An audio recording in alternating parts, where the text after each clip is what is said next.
What's up? What's up? What's up? You all know the drill. Trying to wait for good old Instagram to go live on Restream. Is it there? Okay. Wait. You probably can't hear me because. Am I going? Yeah. All right. Cool. I think we there. Instagram. What's up, Instagram? It is on. Look at that. Instagram never comes on that quick. that that makes me happy. Let me test this just to see because this this feels like a little bit of a dream. Oh, it is. Look at that. It is working. Wow. I'm proud. I'm proud of technology today. Okay. So we're here. What's up, you guys? It is October 3rd, which means it is October, which means it is officially the fourth quarter. So, all the people in September who were like, hey, it's the fourth quarter, lock in, you were a little early, but now you're on time. So, we are here tonight to talk about locking in. For those of you who are tuning in maybe for the first time or haven't seen me do one of these before, my name is Justin Reeves. I am the host of the Create as Well podcast. The Create as Well podcast is a space and a platform for Christian creatives, entrepreneurs, and really just people who are going after their purpose to be refreshed, renewed, and revitalized for their God given purposes and callings because life is rough, the road is tough, and people are ghetto. And yet, through it all, we are called to continue. So, I try to do these once a month. I was slacking a little bit in the summer for various reasons, but I committed that I was going to be back last month when I went live. And then tonight, here we are. So I feel like it's fall. People aren't really out too much, at this time. So yeah, we just here chilling. So people will come on or they don't, or they watch it later. So it's all good. But tonight, I really want to talk about locking in. So when I saw, I think in September, someone was talking about like the great lock-in, and basically this concept that like if you're a creative, if you're an entrepreneur, like this is the time to like to really lock in. And wow, Shayna, we're not talking about that today. We're not talking about the whole sugar and grits thing today. That apparently really caused an uproar and a ruckus amongst the people today. Funny story, and it kind of goes to what I'll talk about tonight. I was making breakfast this morning. Honestly, actually, inspired by Shayna and her kids, because she sent a picture of her teenagers making her breakfast this morning. And so I was like, you know what? I'm gonna make breakfast too. Like breakfast is the most important meal of the day. Let me lock in and make breakfast. So they had like pancakes and stuff and whatever. I didn't feel like making pancakes. I just breakfast is probably my most lazy meal. I don't like it's like I don't feel like you should do that much work in the morning. That doesn't make sense to me. But so I I made eggs and bacon and I was like, let me make some grits. And then one of the things I told myself is that like let's just make content easy. And that's one of the things I want to like talk about tonight and then another time this month too. Like let's just like let's not overcomplicate stuff. So just a day in the life type of thing. Let's just put some sugar and some grits because that's how I eat my grits. That's how I feel like most people should. However, I know that's not the case. And literally, I don't know what it is about that, like that point of contention, but people feel a way. People are like, no, my grits need to be this way, mine needs to be that way. They need to be savory or they need to be sugary. And if they're sugary, it's cream of wheat or porridge or like all these accusations, all this stuff. So really that post is that I made today that has made people a little upset is really due to you, Shayna. So if you're there, just know you are the cause of that. You're the reason why I actually cooked breakfast this morning. But anyway, so time to lock in, time to really do what we're called to do, right? Because I think I said this the last time, like the world really needs us right now. And by us, I mean the children of God. There's a scripture in not Revelation, Romans 8:18, where it basically says, just to paraphrase, is like the earth is waiting for the sons and the daughters of God to manifest in the way that they're called to do. And I think a lot of times we start off the year with these great goals, these things that we're going to do, whether they're fitness, whether they're revenue goals, whether they're creative passions and pursuits, whatever the case is that you're doing. But somewhere along the way we tend to fall off, and it's natural, it's life. Like, this is not accusing, this is not condemning anybody, this is none of that kind of stuff, because stuff just stuff just happens. And so when it comes down to it, like, as you go on through the year, you get progressively more and more discouraged, whether you realize it or not, because when you actually come through for yourself, you're actually giving yourself more encouragement and more, I guess, ammunition to continue. Because once you knock one thing off of your to-do list, it gives you this energy to keep on going. It's like, okay, I did that small thing, so let me continue to do this big thing or this bigger thing, or let me take the next step or whatever. And so when you get to this point in October now, you're kind of, especially if you have a corporate 9 to 5 job, you're at this point where you're like ready to shut down for the year, because October is like, well, really, like, the middle of November is like the last time that corporate really exists, if you are a corporate person, because once Thanksgiving comes, people are out of office for Thanksgiving, and a lot of people take the Fridays in December off and Mondays in December. This basically, so there's this urgency of like, oh, I'm towards the end of the year, I'm not going to meet my resolution. So here's several things that I'll say. One, God is a restorer of time. So there are things that He's called you to do. Don't be disobedient in that, but don't feel like you have to rush to a point where you're making mistakes or you're not giving the full product, because we need whatever it is that you have. Some of you guys have journals in you, or songs, or events, or whatever the thing is, right? Poems, writing, etc., blah blah blah. Like, you guys are some amazing people. You guys are some very talented people. The world deserves the best of what you have to offer, because it brings glory to God. So don't rush it, but there is an urgency. So I want, like, to differentiate between the two. Like, don't rush what you're doing, but there is an urgency to continue to push forward to do the thing. So that's what I'm talking about tonight. Like, really, it's just like, how do you lock in? So if you're here and you are creative or whatever, like, I want to be interactive. So, like, if you've got if you've got questions, if you've got, like, you want to ask me how I've done something, I need some water. Because I don't know how people just be talking and talking and not having water. But anyway, but if you have questions of like how I've done something, or questions on how you can do something better, like, I want to talk through that tonight. And it's a precursor for another conversation at some point I'm going to have this month, and I'm going to actually market it better, because we're going to talk a little bit about marketing tonight, and why, it matters, and it's important. But before we can even talk about locking in, we got to be real with, like, where we are in the world right now. So the fact of the matter is, we are in unprecedented times. If I was talking to somebody this week, and if I had known that 2019 was the last real year we would have, I don't know what I would have done differently, but I really feel like I would have, like, enjoyed 2019 all the more, because since then it has just been nutty. It's been chaos.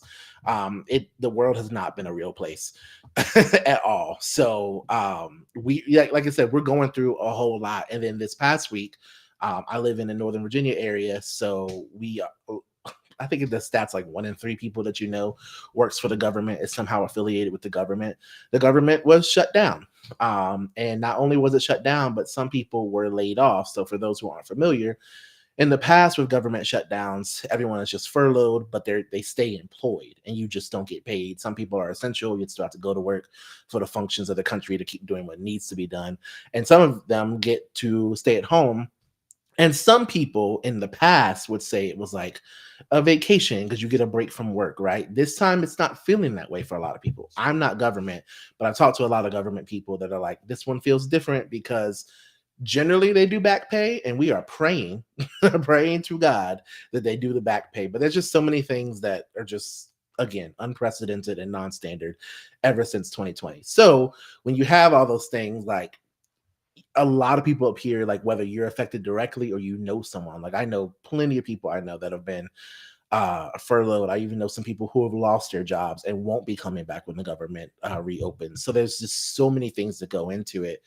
And then when you're carrying that weight, like, one of the things, as I was thinking about this and preparing for this, is like, God didn't really design us to carry a lot of weight. Like, he tells us in scripture to cast our cares upon him, because we're not really, like, if you think about it, we're not really designed to carry weight. Even the strongest of people that like do weightlifting and training and are like super physically fit, there are limits to what you can carry, but there are not limits to what God can carry. So you can't lock in your creativity, you can't lock in your purpose, you can't lock in on your goals if you're too busy carrying the weight of the cares of the world. Now, easier said than done, because obviously if you are in a position where you're the sole provider for your family or yourself or whatever the case is, like a lot of times you are going to feel that weight. So another thing that God gives us is community. So like find you some good friends if you can. Find you some good people to be around. Like every Bible believing Christian should be in a church. Like if you need church recommendations, I got you. I have worked with a lot of churches in a lot of different areas. If you're in a major metro area, I probably can point you to a good church. And if I can't, I probably know somebody who can. So if you are just out here kind of in the pseudo wilderness, if you will, not in a church, I recommend like you find a church around people that can keep you prayed up, that can encourage you, that can smile in your face and give you like a warm welcome, a good hug, like all the things that come along with community that are good. Yes, community can come with pain sometimes, it can come with hurt, but the benefits far outweigh the negatives. But anyway, so getting to this locking in part, but I think like we have to talk about the spiritual aspect of it and the weight and the heaviness that a lot of people face, because the fact is like if you're way down, you really don't produce well. Like people always say like they produce well under pressure, and that works for some people, but pressure is different. It can be like a time crunch. Me, I'm a pretty good procrastinator, which is not something to be proud of. But if something is happening, if like someone says like, hey, I need this thing to be done by Friday, there's a good chance I'm starting on Thursday because I work well under time pressure. But what I don't work well under, if this thing is due on Friday and Monday, Tuesday, Wednesday, and Thursday, you're giving me new deadlines, you're giving me scope creep, you're changing stuff, you're making it hard, you're micromanaging, you're whatever, you're changing all sorts of things, adding people to the team, whatever the case is, very last minute.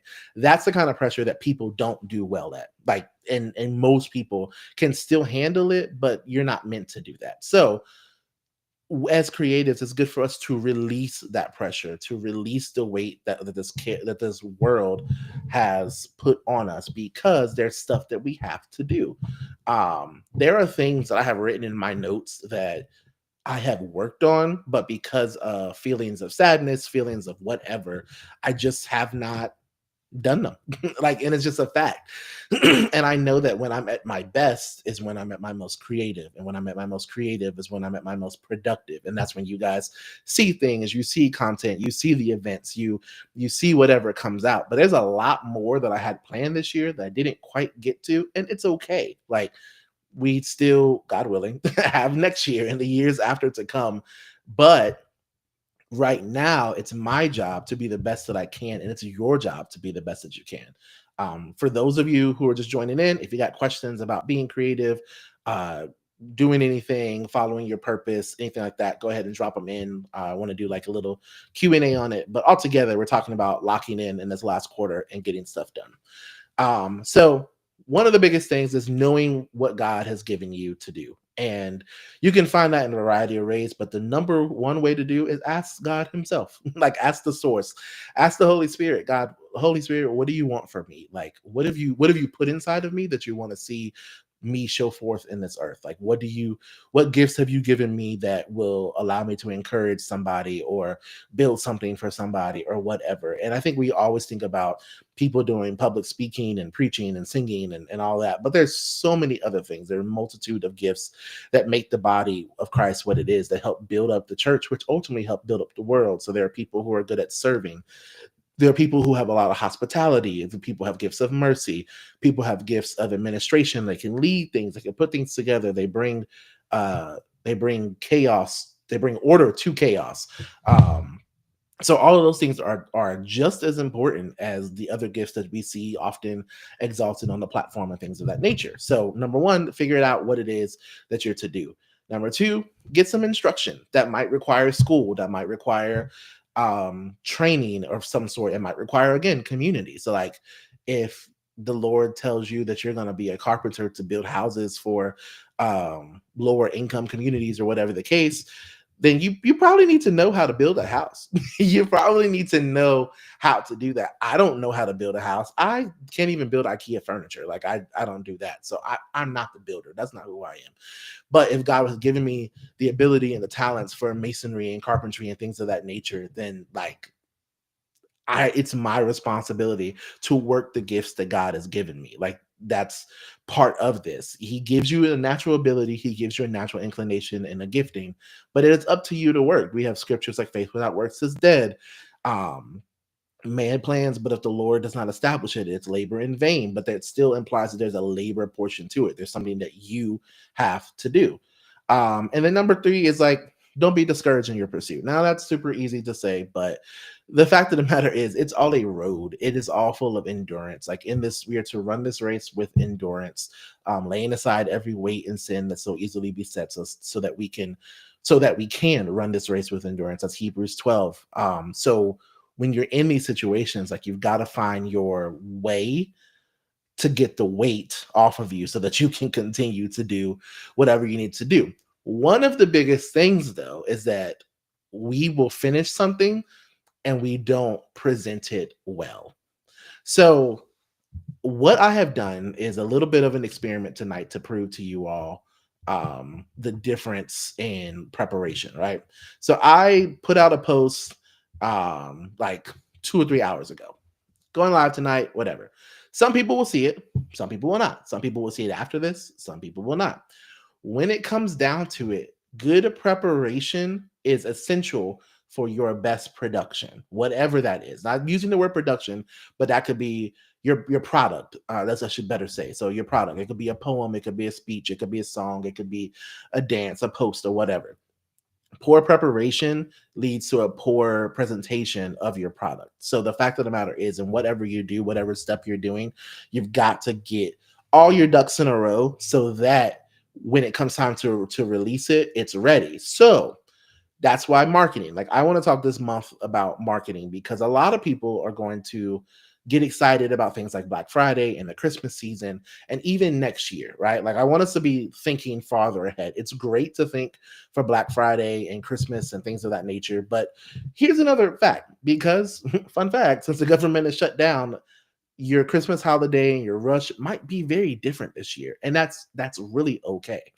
But you still should be, that doesn't mean you don't put stuff out there because not everybody's in the government, not everybody is affected by this. That's another part of marketing. It's getting your product to your audience and beyond your audience and really finding your audience. So whatever it is that you're doing, you've got to learn how to market it. So, what is marketing? Marketing is creating awareness of the brand, and the brand is really the story, the sound, the authenticity, the message of your product. And you do that through a variety of ways. You do that through social media. You do that through physical media. If you print out a flyer or you stand on the side of the road and do the little spinny thing that you see at like restaurants and car washes and stuff like that, like all of that is marketing. We are in a generation where primarily we use social media as our marketing tool, and there's nothing wrong with that. I do think we need to diversify our methods because these algorithms change without our permission. So this is not a I hate the algorithm post. It's not a I hate the algorithm message. It's just part of the game. It's just what we have to deal with. But because of the ever changing algorithm, because the point of the algorithm is to keep you, the consumer, myself as well, on the platform longer so that so that they can make more money on ad spends, they can make more money or whatever. The whole point is to keep you locked in on things that you really like and other people are liking so that you have FOMO, so that you stay on the app and you just keep scrolling. Like that's the whole purpose of thank you. Thank you, Tandela, Lady T, for seeing the post. You are here and I appreciate it. That's the whole purpose of the algorithm, to put stuff in front of you that it thinks that you'll like, not necessarily your friends' content, not the people that you know. So when you're marketing something, like you have to think outside of the mindset of the people I know to see it. Like yes, you want your friends, you want your family, you want your people to see your content. Ultimately, you do, if you're selling something, if you're presenting something, if you're just trying to get people to see something, you want people beyond your immediate circle to see it anyway because you worked hard on it. So I'll take me for an example. When I do my events, I love when my friends and family come. Like I love that. I really do. I have noticed lately there have been people that have come. I don't even know who you are. Like when I'm looking at the Eventbrite tickets that come through, and I'm like, who is this? Like, how did you who sent you who sent you here? Like, how did you find out about this? Who told you about this? It's crazy to say stuff like that, but when you get so used to your people being the main people in the audience, which is a beautiful thing because nobody owes you support. It is like, oh wow, who are you? Like, how did you find out about this? And then they say they saw the ad that you put up. They saw the post that you made or the collab post that somebody else made or whatever, or somebody that they know went the last time and they said it was a really good time, so they said that they should come this time. And maybe like I've had people that my friends brought their friends to come, and the next time my actual friend wasn't able to come, but his friends still came because they enjoyed it the time before. So like that's the importance of like one also had, like I said, poor preparation. So having good preparation, having a good production, have everything straight, but that when you go out and produce it again, people are like, oh yeah, I want that. So a couple things for marketing. Not gonna spend a whole lot of time of it tonight because I'm gonna do like an actual like webinar session on it to dive into it. Because again, kind of want to keep it light tonight. It's a Friday. We've been through a lot this week. A couple things with marketing though. Realize that you've got to say the same thing a million times for people to hear it once.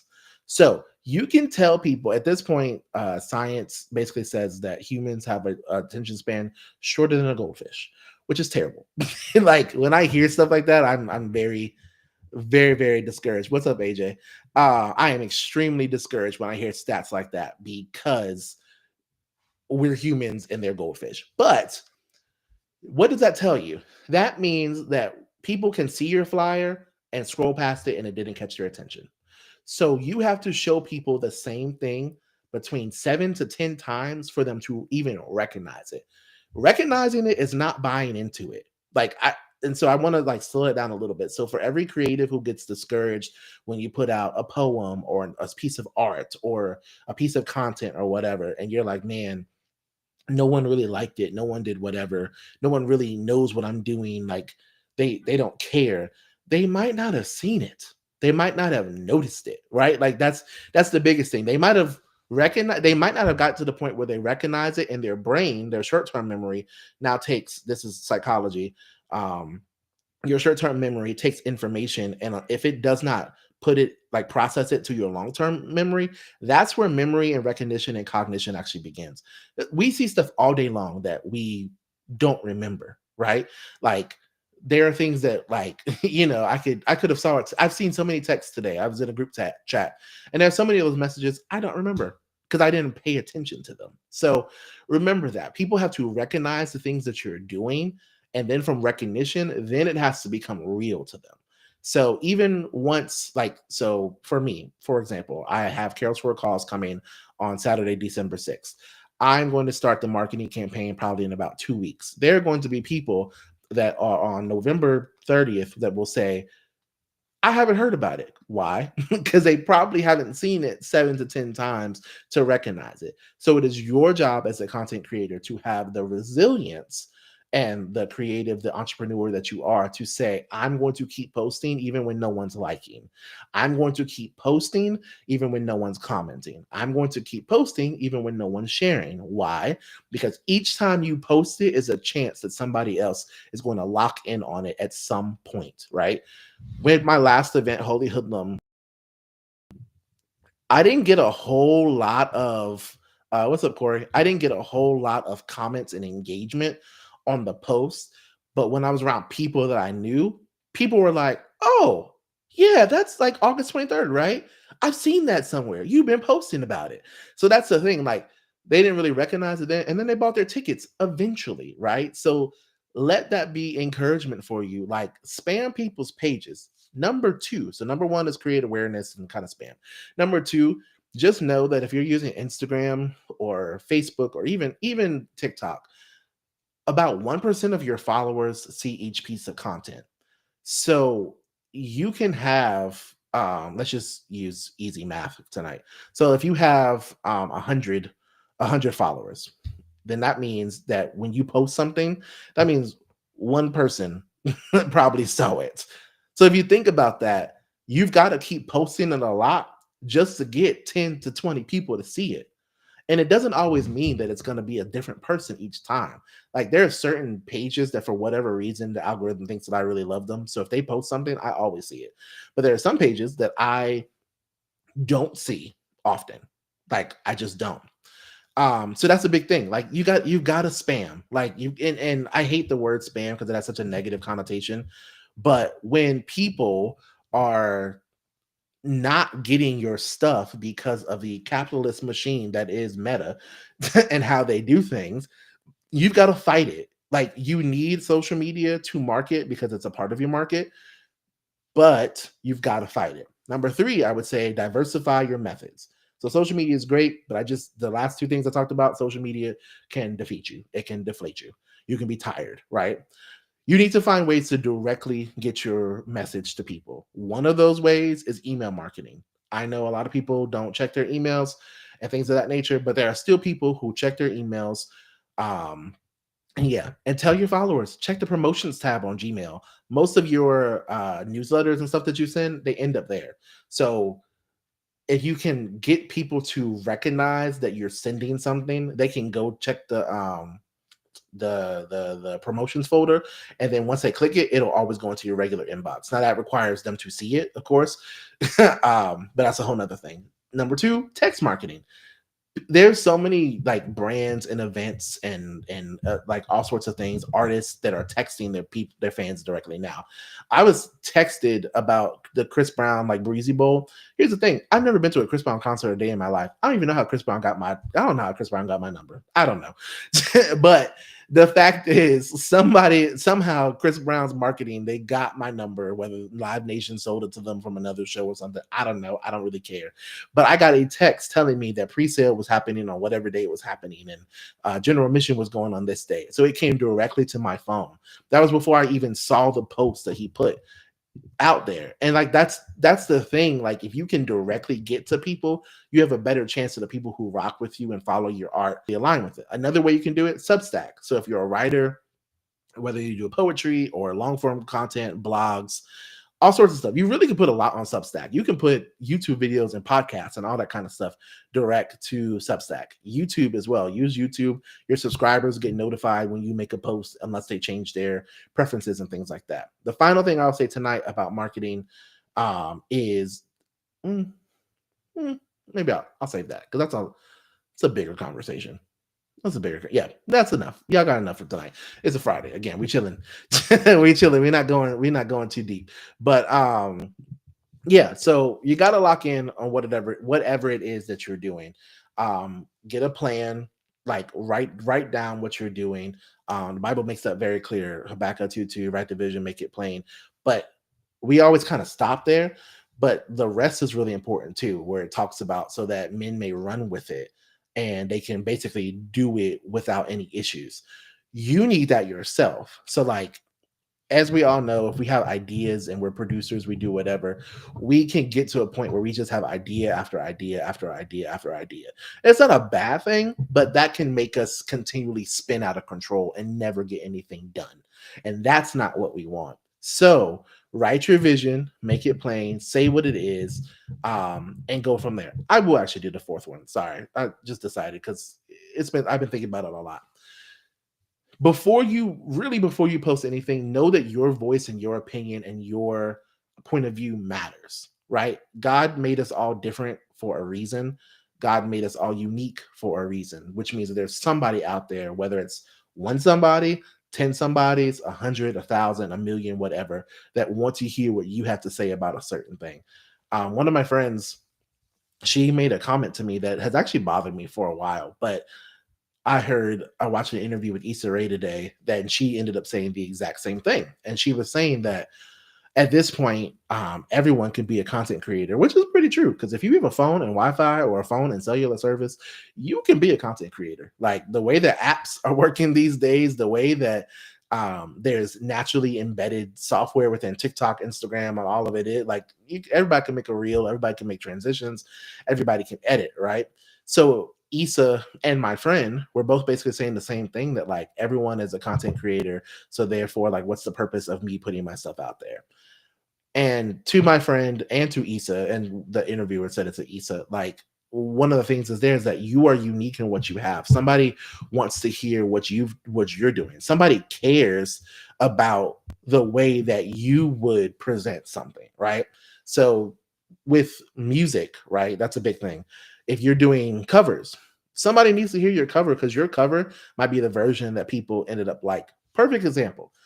Most of us here that are watching probably are Christian or listen to Christian music at some point.